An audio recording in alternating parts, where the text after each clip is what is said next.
Hello বন্ধুরা, আজকে থোড় চিংড়ির তরকারি নিয়ে এসেছি। দেখো, তোমরা কে কে থোড় চিংড়ি ছোলা দিয়ে থোড় চিংড়ির তরকারি খেতে ভালোবাসো প্লিজ কমেন্টে জানিও। আর সাথে কিন্তু like, comment, share and subscribe করতে ভুলো না। দেখো, থোড়টাকে আমরা বাজার থেকে কিনে এনে ভালো করে কুচিয়ে কেটে নিচ্ছি। এরকম ওর মধ্যে যে চুলচুল মতন থাকে সেটাকে কেটে বাদ দিয়ে দিতে হবে, না হলে মুখের মধ্যে লাগে। অনেকেই বাড়িতে থোড়টাকে কাটতে পারো না ভালো করে, বাজার থেকে কেটে নিয়ে আসো। আমরা কিন্তু বাড়িতেই কেটে নিই। দেখো, থোড়টাকে ভালো করে আমরা কুচিয়ে নিচ্ছি। কুচিয়ে আগে থেকে নুন মাখিয়ে আমরা রেখে দেবো, যাতে ভালোভাবে সেদ্ধ হয়, নাহলে শক্ত শক্ত মতো থাকে, মুখে লাগে। দেখো, চুলগুলোকে এরকমভাবে আঙুল পেঁচিয়ে পেঁচিয়ে চুল মতন জিনিসটাকে বের করে ফেলে দিতে হবে। আর থোড় কিন্তু গায়ে বেশ ভালোই রক্ত তৈরি হয়। আর থোড় খাওয়া শরীরের পক্ষে খুবই উপকারী, এতে ক্যালসিয়ামও থাকে। চলো তোমাদেরকে আজকে থোড়ের রেসিপিটা দেখিয়ে নিচ্ছি। থোড়টা প্রায় কাটা হয়ে গেছে। এরপরে আমরা এর মধ্যে বেশি নুন দেওয়া যাবে না, কারণ এটা একটু নোনতা নোনতা ভাব থাকে। দেখো, থোড়টা কেটে নিচ্ছি আমরা কুচিয়ে। এতে আমরা দিয়ে দেব, এর সাথে কিন্তু আমরা কিছু সবজিও অ্যাড করব। তোমরা চাইলে এমনি সিম্পল থোড়, আলু, চিংড়ি মাছ, ছোলা দিয়েও রান্না করতে পারো। দেখো, এর সাথে আমি থোড়টা কেটে নিয়েছি। এরপরে আমরা দিয়ে দেবো এতে কুমড়ো, বেগুন কেটে নিয়েছি। আর কেটে নেব কচু, আলু, এইগুলোর সাথে। আর দেখো, সাথে অল্প, বেশি দেব না, অল্প একটু পুঁই ডাঁটাও দিয়ে দেব। এই সব রকমের, দেখো কচুও দিয়ে দিচ্ছি।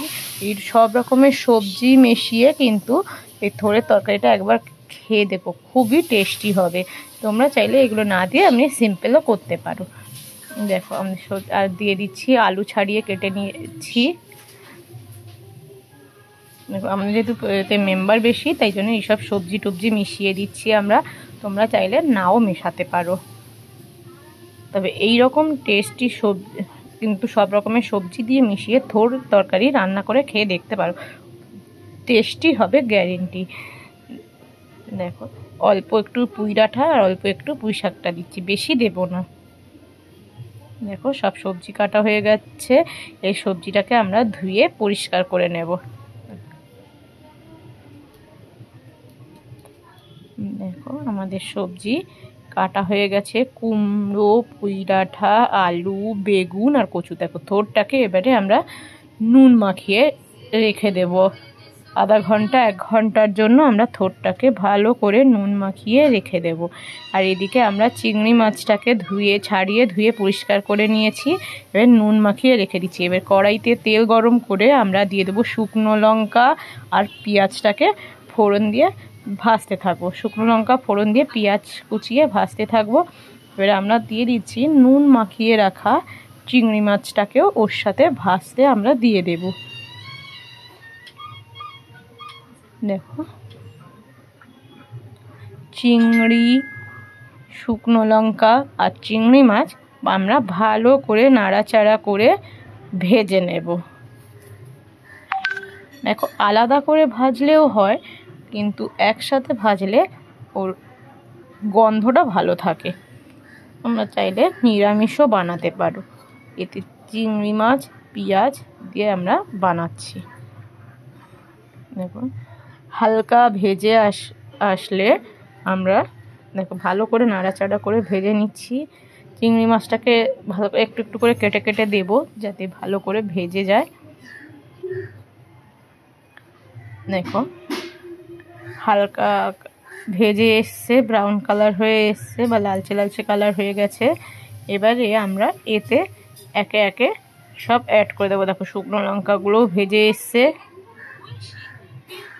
এইগুলোকে আমরা হালকা সাইড, যাতে নিচে না ধরে যায়, সেই জন্য ঘন ঘন নাড়াচাড়া করতে হবে। এবার এটাকে আমরা সাইড করে রাখছি। আর ওরই তেলেই আমরা একে একে দিয়ে দেব 5 ফোড়ন। আলাদা করে তেল অ্যাড করার দরকার নেই, ওই যে তেলটা রয়েছে ভাজাগুলো সাইড করে রেখে 5 ফোড়ন, রাঁধুনি ফোড়ন দিয়ে দেখো 5 ফোড়ন একটু বেশি দিয়ে দিচ্ছি জিরে, 5 ফোড়ন জিরে আর রাঁধুনিটাকে ওই তেলের মধ্যে একটু ভালো করে ভেজে নেব সাইডে। আপনারা চাইলে পেঁয়াজ আর চিংড়ি মাছটাকে ভেজে তুলে রেখে আবারও তেল দিয়ে করতে পারেন, আমি ওরির মধ্যে করে নিচ্ছি। দেখো ফোড়নটা দিয়ে পেঁয়াজটা হালকা নাড়াচাড়া করে প্রথমে অল্প সবজি দিয়ে ঢাকা দিয়ে দেব, যাতে গন্ধটা বাইরে বেরিয়ে না যায়। অল্প সবজি দিয়ে ভালো করে ওই পেঁয়াজ, চিংড়ি মাছ, শুকনো লঙ্কা, কালো সব ফোড়নের সাথে 5 ফোড়ন, রাঁধুনি আর জিরে ফোড়নটাকে ভালো করে ভেজে নিয়েছি। তার মধ্যে এবার সব একে একে সব সবজিগুলো আস্তে আস্তে অল্প অল্প করে দিয়ে নাড়াচাড়া করতে থাকবো, যাতে সবজির সাথে ফোড়নগুলো ভালো করে ভেজে যায় আর যাতে গন্ধটাও বাইরে বেরিয়ে না যায়, তাই জন্য আবার ঢাকা দিয়ে দিয়ে করতে হবে। দেখো সবজিটাকে ভালো করে নাড়াচাড়া করে নেব, আবারও ঢাকা দিয়ে দিচ্ছি যাতে গন্ধটা বেরিয়ে না যায় বাইরে। আবারও ঢাকাটা খুলে ভালো করে নাড়াচাড়া করব। প্রথমেই নুনটা দেব না, কারণ সবজিটা একটু হালকা সেদ্ধ মতন হয়ে আসলে তবেই নুন দেব, নাহলে নুনের পরিমাণটা বেশি হয়ে যাবে। আর থোড়ে যেহেতু আগে থেকে নুন মাখিয়ে রেখেছিলাম সেই রকম, আর আপনারা যেরকম নুন খান সেই রকম পরিমাণ অনুযায়ী নুন দিয়ে দিতে হবে। আবারও নাড়াচাড়া করে ঢাকা দিয়ে দিয়েছিলাম, আর যাতে নিচে ধরে না যায়, ধরে গেলে কিন্তু সবজিটা পুড়ে গেলে টেস্ট খারাপ হবে, তাই দেখে দেখে নাড়াচাড়া করতে হবে। দেখো ছোলা ভিজিয়ে রেখেছিলাম, আমরা দিয়ে দেব এতে অল্প করে ছোলা। থোড়ের তরকারি হবে সাথে চিংড়ি মাছ আর ছোলা পড়বে না, তাই কখনো হয়? দেখো চিংড়ি ওর মধ্যে দিয়ে দিচ্ছি আমরা ভিজিয়ে রাখা ছোলাটা দিয়ে ভালো করে সবজিটাকে ছোলার সাথে ভেজে নেব। দেখিয়ে দিচ্ছি তোমাদেরকে ভালো করে। আর তোমরা কে থোড় খেতে ভালোবাসো প্লিজ কমেন্টে জানিও। আর তোমরা এই রকম রেসিপি কিন্তু এই থোড়ের সাথে এরকম সবজি মিশিয়ে খেয়ে দেখো, বেশ দুর্দান্ত লাগবে। আর দিয়ে দিচ্ছি 1 চামচ মতন হলুদ গুঁড়ো। দেখো হলুদ গুঁড়ো দেব, আর সাথে কিন্তু তোমরা সাবস্ক্রাইবের বাটনটা প্লিজ অন করে দিও এরকম সুন্দর সুন্দর রান্নার ভিডিও পেতে।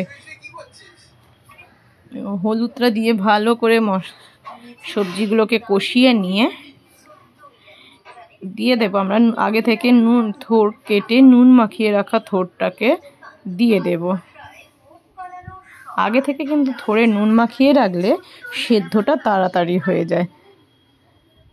দেখো নুন মাখিয়ে রাখা থোড়টা দিয়ে দিলাম। এবার ভালো করে না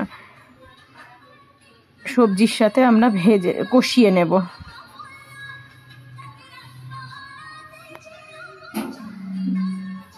দেখো সবজির সাথে ভালো করে আমরা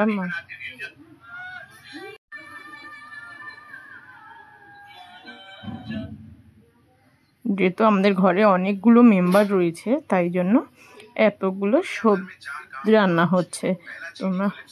তোমাদের ঘরে যদি মেম্বার কম থাকে তাহলে কম করতে পারো। হালকা নাড়াচাড়া করে ঢাকা দিয়ে দিয়েছিলাম। দেখো জল বেরিয়েছে অল্প, আবারও ভালো করে নাড়াচাড়া করে কষিয়ে নেব পুরো।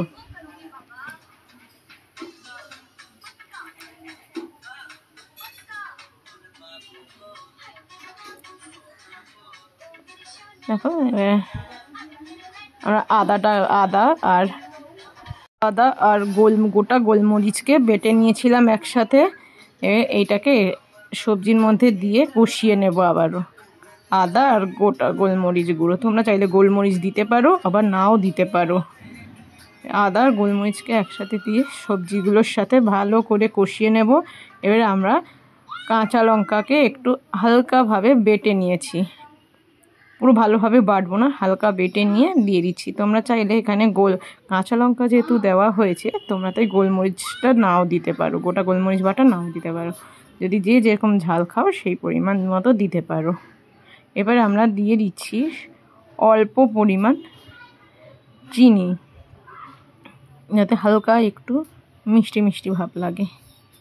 অল্প একটু চিনি দিয়ে ভালো করে নাড়াচাড়া করে নিলে, দেখো জলটা হালকা জল বেরিয়েছে, জলটা যতক্ষণ না শুকাচ্ছে হালকা হালকা জল বেরিয়ে, জলটা যতক্ষণ না মরে আসছে বা শুকিয়ে আসছে একটু বসিয়ে রাখবো, ভালো করে নাড়াচাড়া করে।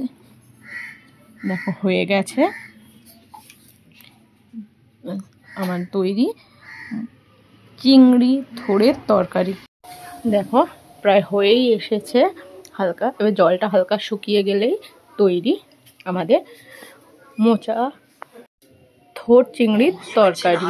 তোমাদের কেমন লাগলো এই রেসিপিটা প্লিজ কমেন্টে জানিও। এটা গরম ভাতের সাথে দুর্দান্ত।